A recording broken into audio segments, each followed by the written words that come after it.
كقوله عليه الصلاة والسلام: من استغفر للمسلمين والمسلمات كان له بكل واحد منهم حسنة.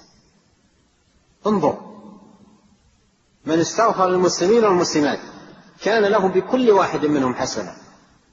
أتدري كم حسنة تحصل إذا قلت في دعائك: اللهم اغفر للمسلمين والمسلمات والمؤمنين والمؤمنات الأحياء منهم والأموات؟ كلمة لا تبلغ سطرا واحدا. كم من الأجر تحصل؟ عد من آدم إلى أن يرث الله الأرض ومن عليها، كل مسلم لك به حسنة، ملايين الحسنات. وعندما تدعو لهم بالهداية، تدعو لهم بالسداد، تدعو لهم بالعون والتوفيق والسلامة من الفتن، وهذه الدعوات إذا نبعت من قلبك دلت على سلامة قلبك وسريرتك وباطنك تجاه إخوانك المؤمنين.